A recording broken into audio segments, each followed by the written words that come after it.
Assalamualaikum warahmatullahi wabarakatuh. Nama saya Hodit Tantowi Yohari, calon guru penggerak angkatan ke-7 dari SMP Negeri 1 Jawilan, Kabupaten Serang, Provinsi Banten. Saya akan menyampaikan nilai-nilai penting atau poin-poin penting dari pemikiran Ki Hajar Dewantara. Siapa yang nggak tahu tentang Ki Hajar Dewantara? Beliau adalah bapak pendidikan yang sangat terkenal. Ada dua esensi penting yang disampaikan oleh beliau. Yang pertama tentang budi pekertinya, yang kedua dengan istilah trilogi pendidikan. Dari trilogi pendidikan tersebut, yang pertama adalah Ing Arso Tulodo, yang kedua Ing Madya Mangunkarsa, yang ketiga yaitu Tuturi Handayani. Pendidikan dan pengajaran merupakan usaha persiapan dan persediaan untuk segala kepentingan hidup manusia, baik dalam hidup bermasyarakat maupun hidup berbudaya dalam arti yang seluas-luasnya. Dua hal penting yang disampaikan Ki Hajar Dewantara. Yang pertama, pendidikan adalah tempat bersemaian benih-benih kebudayaan dalam masyarakat. Ki Hajar Dewantara memiliki keyakinan bahwa untuk menciptakan manusia Indonesia yang beradab, maka pendidikan menjadi salah satu kunci utama untuk mencapainya. Pendidikan dapat menjadi ruang berlatih dan bertumbuhnya nilai-nilai kemanusiaan yang dapat diteruskan atau diwariskan. Yang kedua, filosofi pada pendidikan adanya perubahan. Filosofi Ki Hajar Dewantara mengenai asas trikon yang terdiri dari kontinu, konvergen, dan konsentris untuk melestarikan dan mengembangkan kebudayaan nasional Indonesia. Menurut Ki Hajar Dewantara, dari trikon tersebut dapat dilambangkan sebagai sistem tata surya, di mana murid digambarkan sebagai planet yang mengorbit pada matahari atau simbol nilai kemanusiaan. Dalam garisnya masing-masing, setiap planet berevolusi, berotasi dengan kecepatan yang berbeda-beda, baik secara tekstur, keadaan, karakter, kecepatan bergeraknya, namun tak pernah berhenti bergerak. Selain dari itu, intisari pemikiran Ki Hajar Dewantara terdiri dari tiga hal. Yang pertama adalah pembelajaran yang berpusat pada anak.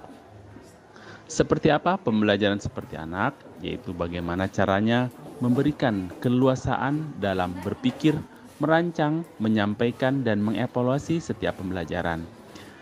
Dengan diberikannya stimulus dari keleluasaan dalam belajar, siswa dapat berpikir secara kritis, bekerja sama, dan mendapatkan esensi pembelajaran yang diterimanya.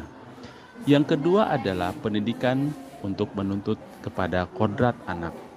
Ada dua hal dari kedua kodrat anak tersebut. Yang pertama adalah kodrat alam dan kodrat zaman. Ki Hajar Dewantara hendak mengingatkan pendidikan bahwa pendidikan anak sejatinya menuntut anak mencapai kekuatan kodratnya sesuai dengan kodrat alam dan zaman.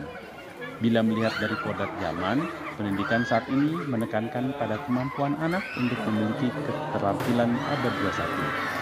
Sedangkan dalam memaknai kodrat alam, maka konteks lokal, sosial, budaya murid di Indonesia Barat tentu memiliki karakteristik yang berbeda dengan murid Indonesia Tengah ataupun Indonesia Timur. Mengenai pendidikan dengan perspektif global, Ki Hajar Dewantara mengingatkan bahwa pengaruh dari luar tetap harus disaring dengan tetap mengutamakan kearifan lokal, sosial, budaya. Ki Hajar Dewantara menegaskan juga bahwa didiklah anak-anak dengan cara sesuai dengan tuntunan alam dan zamannya sendiri.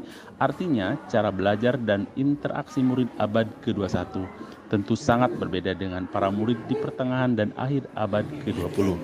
Kodrat alam Indonesia dengan memiliki dua musim, musim hujan dan musim kemarau, serta bentangan alam mulai dari pesisir pantai hingga pegunungan memiliki keberagaman dalam memaknai dan menghayati hidup.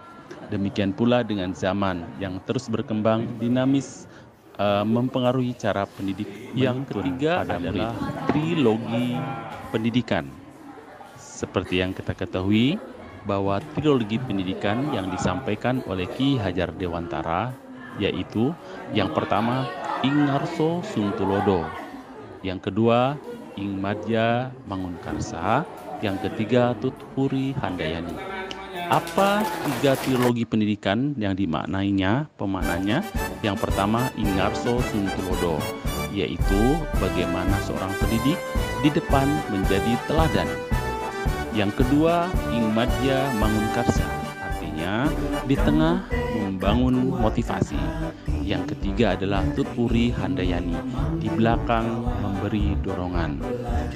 Guru sebagai fasilitator yang dapat mengarahkan menjadi anak hebat tergantung bagaimana cara mendidiknya tersebut. Tiga hal atau trilogi pendidikan yang disampaikan oleh Ki Hajar Dewantara menjadi acuan atau pegangan kita sebagai guru atau fasilitator untuk membangun manusia atau anak menjadi hebat ke depannya. Ingarso Suntulodo, Ingmadya Mangunkarsa, Tutpuri Handayani. Demikianlah yang dapat saya paparkan tentang filosofi dari belajar Dewantara ini. Mudah-mudahan dapat selalu bermanfaat. Jadilah guru yang bergerak dan menggerakkan.